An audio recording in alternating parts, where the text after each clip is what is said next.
Okay, good morning everybody. This is like my third time recording this. The first time wasn't good enough. The second time, don't know why, it didn't record. And so this is my third time. I hope it goes well. Okay, today we're going to talk about circuit components. So the first, basically there are few circuit components that we will be touching on. Diodes, potential dividers, LDRs and thermistors. And relays. Okay, so the first part will be on diodes. Let's go to page 230 of our textbook. Alright, so what's a diode? It allows current to pass in one direction only.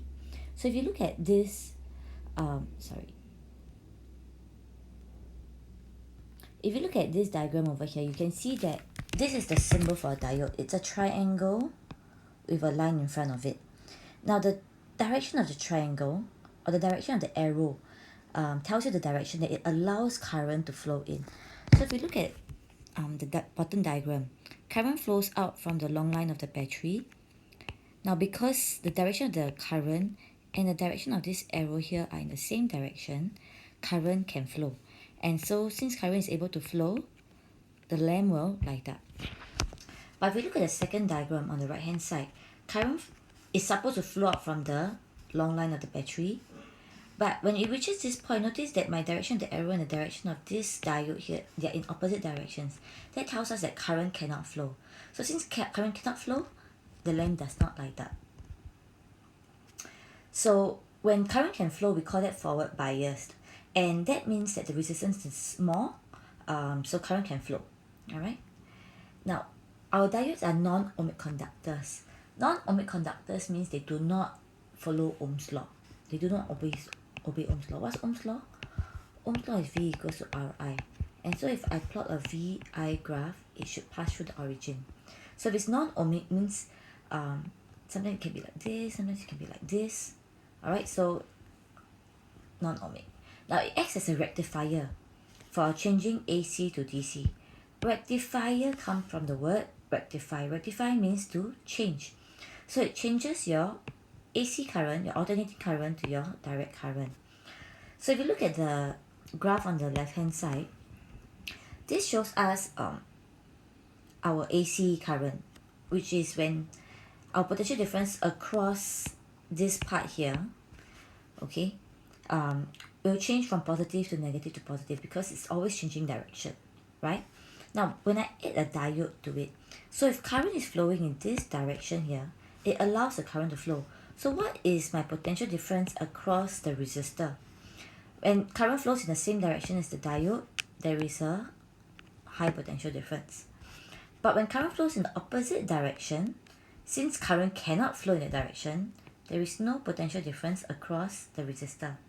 And then when the current changes direction to flow in the direction of the diode again, there is a potential difference across the resistor. Okay, example 1. Figure A shows a lamp, a diode, and a cell connected in series. The lamp lights up when the diode is connected in this direction. So because current flows in this direction, which is the same direction as your diode, the lamp will light up. See what happens to each of the lamps in figure B, C, and D. Now pause here and try this out. Alright, so since current flows out from the battery, it reaches this point. Now can it go down? Yes, it can, because it's in the same direction. Once it goes down, it comes back out. So lamp 1 will light up. What about for lamp 2? Lamp 2 goes this, the current flows this way. But notice that these two arrows in opposite directions, so lamp 2 will not light up. For C, now current comes out from the long line. It goes through lamp 1. Now, can it go back in? It can, same direction, right? So it will go this way, so lamp 1 will light up.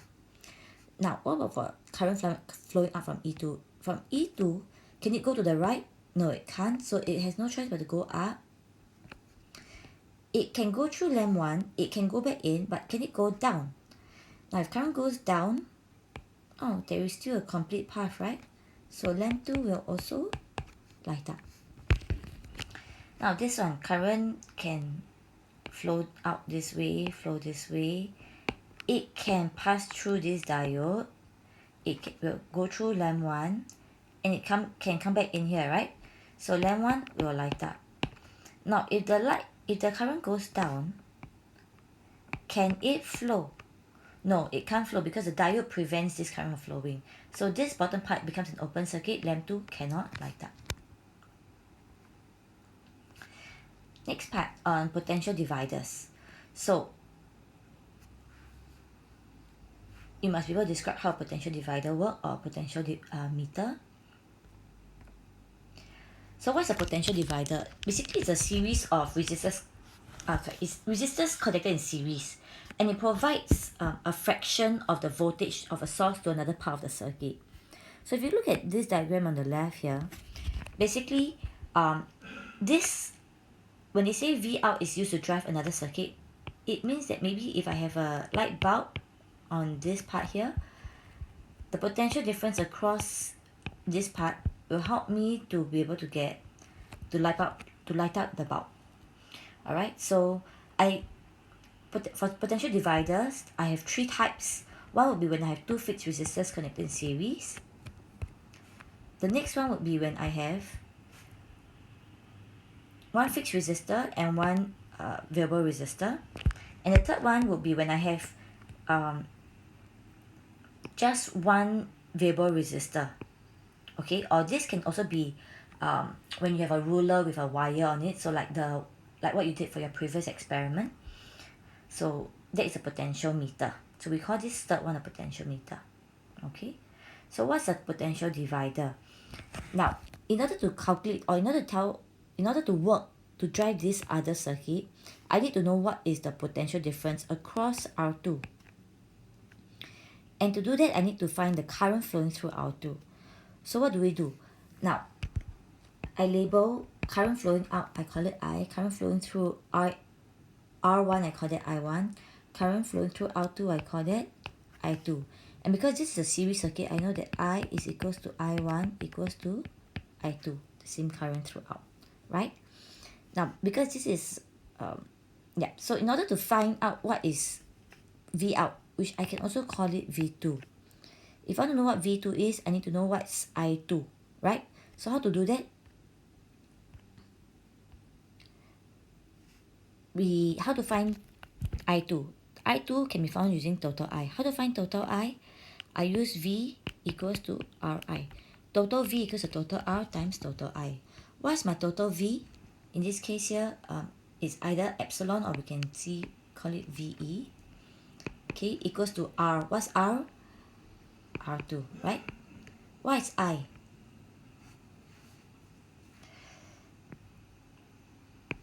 I would be our I2. Oh, sorry. Made a mistake.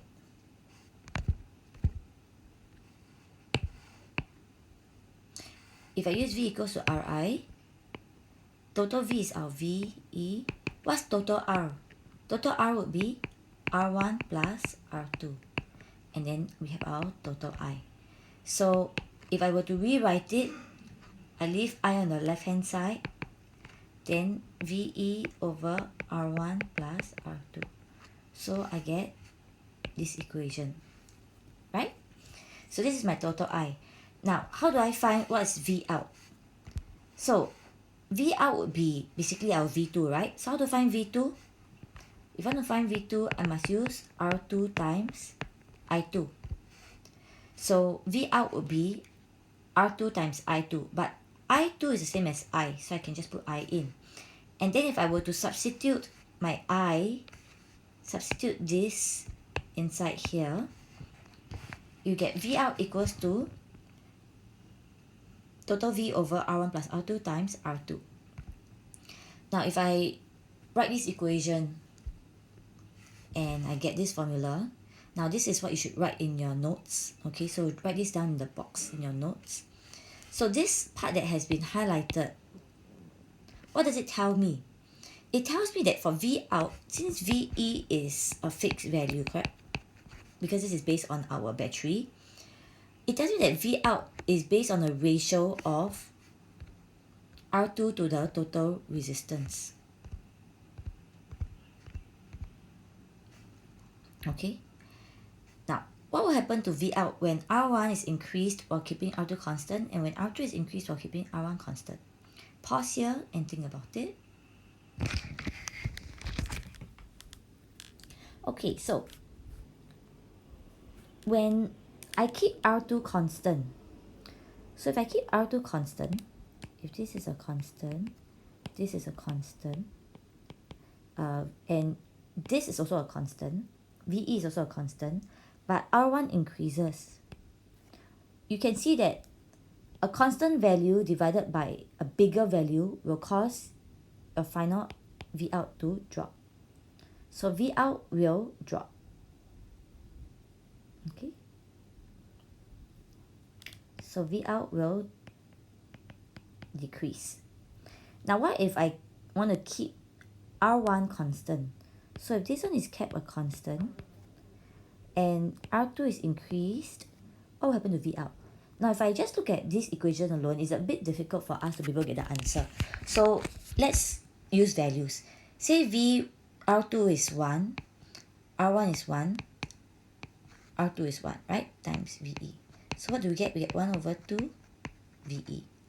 But when my V2 increases, so it increases to 2. R1 remains a constant. R2 is 2. What do we get? We get 2 over 3 VE. Now comparing half and 2/3, which is greater? 2/3 is greater, right? So when R2 increases, my whole right hand side will increase. This tells me that my V out will increase. Let's try example 2. Pause here and try it out on your own first. Okay, now when it comes to example 2, there are two ways of doing it. You can either choose to do it based on what we have learned in topic 18, DC circuits, or you can just use the formula. Now if you just use the formula, it's quite easy. But let me do it based on what I've learned in topic 18 in case I've forgotten how to use in case during an exam and you have forgotten the formula. Alright, so I'll label this as V, current coming out as I, current going through R1 as I1, current going through R2 as I2. This V out here, I call this V2. Potential difference across the first resistor, I call that V1. So what's the first thing I need to do? Based on this circuit, since it's a series circuit, I know that I equals to I1 equals to I2, right? So I want to find what's my total I, because if I want to find out what's the output voltage across resistor R2, means I'm actually looking for V2, right? So I need to know what's I2. How to find I2? I need to know what's I. So how do I find I? I use total V equals to total R times total I. What's total V? 12. What is total R? R1 plus R2, since they're connected in series, times total I. So what's R1 plus R2? 20 plus 20 times